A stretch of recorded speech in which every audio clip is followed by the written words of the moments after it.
Well, welcome to the Daily Brief on Metro Milwaukee's health and economy, brought to you by the Medical College of Wisconsin and the Metropolitan Milwaukee Association of Commerce. I'm Tim Sheehy, president of the MMAC, and joined by my co-host, Dr. John Raymond, president of the Medical College.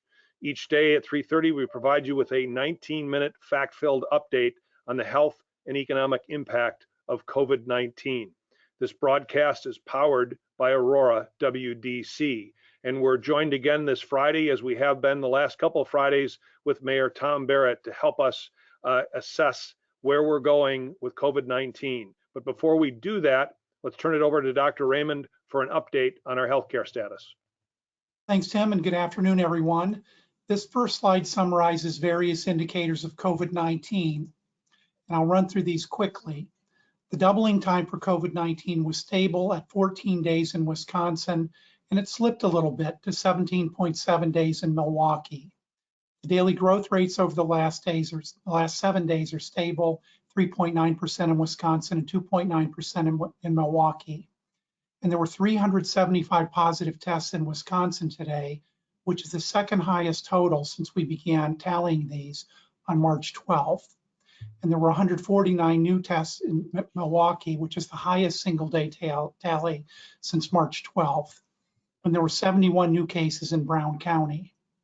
There were 8.1% positive tests in Wisconsin, and the data for Milwaukee are not yet available. In terms of COVID-19 diagnostic testing capacity, this has been stable this last week between 13,800 and 14,800. ICU and ventilator capacity has been adequate and is stable, and PPE trends are improving to stable both in Wisconsin and Milwaukee, with the most critical shortage right now being in gowns. Next slide, please. This slide shows trends for COVID-19 positive tests in Wisconsin and Milwaukee County since March 12th. And there does seem to be a plateau, but it's not clear that there's a downward trend of new cases either in Milwaukee or Wisconsin. And this isn't surprising because our testing capacity and number of tests administered have been increasing. Yesterday, there were more than 5,000 tests administered in Wisconsin, and today there were over 4,600, and that's more than double what we were experiencing just 2 weeks ago. Next slide, please. This slide shows trends for COVID-19 related deaths in Wisconsin and in Milwaukee County. Unfortunately, our deaths are much lower than in many other states, but it does appear that there might be a downward trend both in Wisconsin and in Milwaukee, but there's so much variability caused by the relatively low numbers, it's difficult really to see the trend. Next slide, please. This next slide shows the daily trends of tests administered, shown in the teal bars, and total positive tests, shown in the pink bars for each day. Milwaukee shown on the left and Wisconsin on the right. The black lines show the percent positive tests over the last 2 weeks. And both the numbers and the percentages of positive tests are Badger bounce back gating criteria. And as you can see here, there's really not a clear downward trend. Next slide, please. This next slide compares the trajectory of growth of COVID-19 in Milwaukee, shown in pink, and in the rest of the state, shown in teal. Now, the vertical axis shows the total number of new cases in the last 7 days, and the horizontal axis shows the total cases. Now, the data are shown on a logarithmic scale to make it easier to detect downward trends. The plots show that Milwaukee has done a little bit better than Wisconsin in terms of bending down the curve, and that was apparent about 2 weeks ago. But that downward trend was not sustained either in Wisconsin or in Milwaukee. And as I've said before, we've reached sort of an equilibrium with COVID-19. And these plots suggest that our progress may have stalled somewhat about 2 weeks ago. Next slide, please. So if we've stalled, did we stall in a reasonable place? I think the answer to that question is yes. Most importantly, we've never overwhelmed our hospitals, intensive care units, or ventilator capacity, and that was one of the primary goals of flattening the curve. Now, to explore this idea just a little bit further, I'd like to introduce one more set of data that suggests that we've reached an equilibrium with the COVID-19 pandemic here. This graph plots what's called the reproductive number, or R0. The The reproductive number measures the contagiousness of a disease at any given point in time. Let's say if the reproductive number is 4, that would mean that one infected individual, on average, would pass the infection on to 4 people. If the reproductive number is 1, then one infected individual would spread the disease to one other person. So ideally, we'd like to see the reproductive number at less than 1, because then the pandemic would begin to fade away. So for this graph, I'll call your attention to the blue line, which shows the reproductive numbers for Wisconsin over time, and the tan line, which shows the reproductive numbers for Milwaukee over time. Now, starting at the left, you can see that we did start with high reproductive numbers early in March, and that meant that the pandemic was spreading rapidly at that time. But by early April, the reproductive number had dropped to 1, both for Milwaukee and for Wisconsin. Now, that improvement is directly attributable to social distancing and people staying at home. But we've stayed around reproductive numbers at or near 1 now for the last 5 weeks without continuing improvement or any significant worsening. Hence, we have reached an equilibrium or a steady state with COVID-19. So what does that mean for us when we begin a smart restart of our economy? Quite simply, it means that we all will need to maintain diligent adherence to social distancing if we want to avoid a surge of cases. Now, I completely understand that there's lockdown fatigue, but it's clear that we're going to need to redouble our social distancing efforts until we have a vaccine. That's if we want to successfully reopen our economy. So before I turn it back over to Tim, I do want to acknowledge Andrew Yasman from the Medical College of Wisconsin for providing all these graphs for us. And with that, I'll turn it back over to Tim. Thank you, Dr. Raymond. Appreciate the kind of weak summary here. And as we've talked about this, we are going to have to live with COVID in some form for the near future, or as one of my board members described it as the new abnormal. So Mayor, as we kind of move into the new abnormal here, talk a little bit about the role you're playing in bringing together 19 municipalities in one county that are part of a 7-county region. And in a sense, it's a bit of a microcosm of what we've been dealing with at the state. And at some point, again, we're going to have to reflect on the local health issues, the local health capacity. And I know that's an effort that you're deeply engaged in. Well, that's absolutely correct, Tim. And I think as you recognize, I think as everybody on this call recognizes, regardless of what decision the Supreme Court makes, there are going to be changes in the next week or possibly the next 3 weeks as to what our rules of engagement are going to be for, as you described, it's the new abnormal. We still are in a community here where we're seeing a significant number of cases. I will say where I have gained optimism is as I've looked at the mortality numbers for the last week, the fact that those are dropping is important to me. We've had fewer people die in the last week. And the reason that's so important is I think if someone fixates on the number of positive cases, they might be barking up the wrong tree, because the fact of the matter is, as we increase, and in some instances dramatically increase, the testing capacity, we are inevitably going to have more cases. And so I don't tie it as much to the number of cases that we have as I do to what are we seeing, how serious is it. And one of the other factors that I've seen just in the last few days is it appears that at least in Milwaukee, the age is moving younger, which creates some real dynamics here, because when it started out, the largest group was probably 50 to 59. Now it's probably 30 to 50 is the largest group of people who have it. So what we're trying to do is we're trying to come up with a solution that will obviously fit Milwaukee, but also fit the surrounding areas, the Milwaukee suburbs. I have been in contact with mayors from Racine and Kenosha, the city manager in Beloit.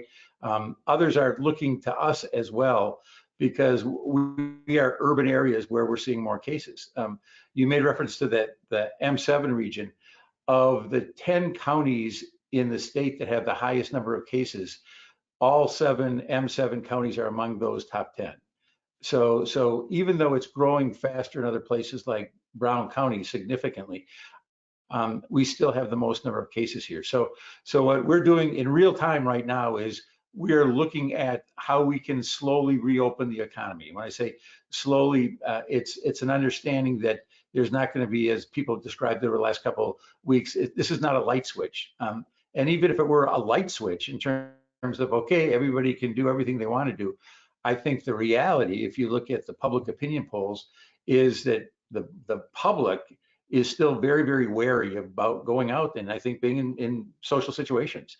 And so that's going to continue to have an impact, I think, certainly in entertainment and sports and dining. It'll be interesting to see for the employers how much resistance they're going to have for people who are concerned about coming back to work. So those are all the factors we're trying to weigh, and I appreciate your involvement in this. Obviously, Dr. Raymond has been a key figure in all this. So we're trying to strike the right balance. That's what we're trying to do, and we're going to continue to try to do that as quickly as we can. So how do you go about kind of building the public's confidence behind the plan that you roll out in concert with the neighboring communities? As you know very well, people are commuting in between different locations. And so as somebody said, what happens in one end of the pool is eventually going to show up in the other end of the pool. And so how do you go about building the confidence as people kind of come back to work and come back to the location where they are working? Well, first I have to start with the assumption that we're never going to have total unanimity, that there's always going to be someone who's unhappy in one direction or the other. I think what our charge is to look at, okay, what is the impact this is having on public health? What is the impact that it's having on the economy? Quite honestly, one of the statistics that I saw this week that was troubling to me was the increase in suicide attempts, the increase in drug overdoses. So the despair factor, when people don't have money or don't have a place to go, that's a public health concern of mine as well. So I wish I had the exact answer on how we do it. And I wish I could say, well, we're going to do it and the public's going to love whatever we do. If I could do that, I'd be making a lot more money than I'm making now. Yeah. So speaking of money, I know you have some challenging decisions in front of you as it relates to the city budget. And there's clearly been an impact, not only in the city of Milwaukee, but the state of Wisconsin. And the local and state finances are going to, they've been impacted by COVID and are going to continue. So how do you look at that going forward? Well, it's actually in two different columns. And I think this is where public education has to come in as well. When Congress passed the CARES Act, they allocated a good amount of money to communities like Milwaukee. We got $103 million for COVID-19 related expenses. And so a lot of the work that we're doing in the health department, other places where we're seeing an impact, we're able to use that money for expenses we've incurred as a result of COVID-19. We cannot use it for loss of revenue. And our estimates are for the first 2 months, it's been about $6 million. If this continues in the fashion we are right now through August, it'll be closer to $26 million. And that's just not the city of Milwaukee. Every other government from state to county to city is facing that. And that's why I think that this debate in Washington is going to continue. A possibility that I see there is, I know that there's a debate as to how much more money should go toward local governments. I do think that there could be some flexibility in the money that's already been allocated to them, because I don't know that we're going to have $103 million in COVID-related expenses, but that certainly would help us with some of the revenue loss we've had. Good. Let's bring Dr. Raymond back in, and Chris, let's go to questions for the mayor and Dr. Raymond. Sure. First question is for Mayor Barrett. I believe some free testing sites are coming online. Can you discuss those? Yeah, and this is really good news in that we have started to accelerate the number of testing locations. And I can tell you for the first 4 or 5 weeks of this was one of the things that was making me pull my hair out, was I wanted more testing, because I viewed the testing as critical from a public health perspective, but I also considered it critical, and as I've described it, is literally the key that will allow us to unlock our economy. Because the more we can test and find out who's testing positive, have them isolated, do the tracing for their contacts, the more we can contain the growth of this disease and get that number even lower than that one that Dr. Raymond refers to. So Monday is going to probably be the most dramatic increase. And there's some controversy to this because this will be the first time that we will be offering asymptomatic testing.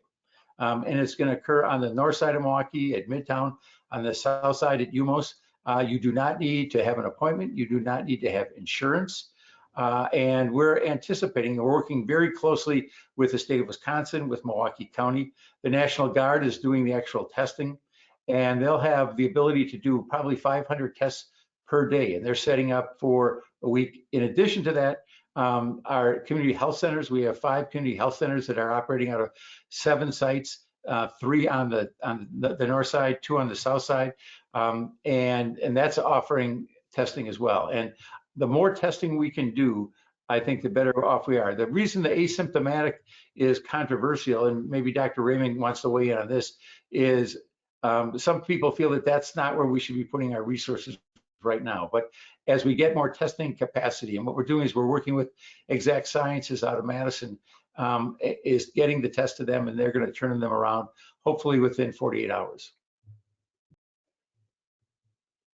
Dr. Raymond, any thoughts on asymptomatic testing? I think we should do it. We have excess capacity. There's a lot of mythology about how many people are asymptomatic and may have the infection. The best thing we can do is go study our own community. Dr. Raymond, we had a couple audience members compliment you on still wearing a sport coat and tie during the pandemic. Very impressive. Also had another question about serology testing, when that might be available to the public, and also how valuable is that going to be, knowing that we don't really know anything about immunity yet? Yeah, great question. What I would say is up to this point, most of the serology tests that were available weren't very good. They had high false positive rates, and I would refer to the studies in Santa Clara and Los Angeles as being deeply flawed because they used tests that weren't very good. Roche and Abbott both have very, very specific and sensitive tests that have come on the market now. So I think, again, I would love to just do those tests out in our community so we can know how many people have actually been exposed to COVID-19 in the past. That'll be important. Whether that's going to correlate or not with immunity remains to be seen, but I think all of us are hopeful that if you have antibodies, that you'll have some degree of immunity. Mayor Barrett, we had a question about mortuary operations. I believe the National Guard has assisted some places in Wisconsin with this. Have you asked the National Guard for that here in Milwaukee? We have not asked the National Guard for that, and I hope that we don't have to. But again, what we've seen in Milwaukee is we have seen a decrease in the number of cases that have resulted in death. Again, I look at the state, they're seeing more deaths in other parts of the state right now than here. I hope that our death rate continues to drop because I think that's one of the keys to reopening the economy as well. I want to bring Tim back in for this one, but we've had some questions about work-safe practices for businesses that are planning to reopen. The WEDC issued some guidelines today. What would you say? We've shared some on the MMAC website as well. What would you say that currently businesses are thinking about or talking about right now, Tim? Well, I think that, working in concert with the medical college, in, discussions with the mayor and certainly in discussions with the state leaders, that we're going to work in concert with our public health officials, our medical leaders, and our elected officials to bring back businesses safely. And I think the best way that we can help is by helping them collaborate on those best practices and share them. And there is a great, I think, wealth of those on our website. I compliment the state and WEDC for standing those up because I think that's going to be the most important thing for the business community, is to instill confidence in their consumers and in their employees and to share those best practices so we can sustain kind of this new abnormal living with COVID, and also being prepared when there is a spike, how companies can react most effectively and most efficiently. So this is a partnership that's going to need to stand strong over the next 12 or 18 months. Tim, we've also had questions about how businesses can get their hands on some personal protective equipment. And this is another place where MMAC is making an effort too. Could you describe that as well? And I'll put the link in the chat section here. Sure. We actually have an exchange site on our website where if you are selling PPE equipment or you're looking for it, you can gain access to it. And the same issues that came through The medical systems are the same issues that are coming through employers as they start to ramp up, and they're looking for protective equipment as their employees come back online in a measured pace. Tim, maybe one last question for you. We had some folks hoping you could look into your crystal ball and think about what the Supreme Court might tell us and when. I don't know if you have any thoughts on that. I don't have any, well, I have thoughts on it. And without trying to handicap it, they took it as original jurisdiction. So I would assume they're going to rule next week. And then I'm going to kind of turn this over to the mayor, who I think has done a great job of thinking ahead about what happens with any Supreme Court decision and what we need to do to react here regionally. Well, I think there's a couple issues here very quickly. I think one, they could uphold the governor, which I don't think they will do. Two, they can strike down his order immediately. Third, they can strike it down over X number of days. Let's just say, for the sake of argument, that they rule on Monday, which would be the 11th. If they had X number of days, we're getting even closer to his original date of May 26th. So it may end up being just a tempest in a teapot over 1 week, and that might be a real week for a lot of businesses, so I don't minimize that. But I think the other question is, particularly because there's a second challenge, a constitutional challenge, if they take that up at the same time, that has the potential to go more toward local units of government and the ability of local units of government to declare health emergencies. And I think that for local officials, that can be equally problematic, because I think regardless of what they do for the state, many people have always assumed that the local public health officials will still have the authority to look at public health in their jurisdictions. That could be under fire as well. So we are preparing for all scenarios. But again, my strongest advice to people is, regardless of what government does, people are still going to have to deal with employees, and a lot of people are just downright scared. And that's an issue that we all have to deal with in our society. Great. Thank you to the three of you, and thanks to everybody who asked a question today. Again, Mayor Barrett, thank you much for your time and your leadership during a very challenging period. Dr. Raymond, always a pleasure. Thank you for the consistently factual information that you've been presented. And as we finish up the week in a new abnormal, I never thought I'd be hosting a webcast with my youngest kid cutting my hair. So with that, have a safe and healthy weekend, and we'll see you on Monday at 3:30. Thank you. Bye, Tim. Bye, Mayor Barrett. Take care, gentlemen. Thank you all.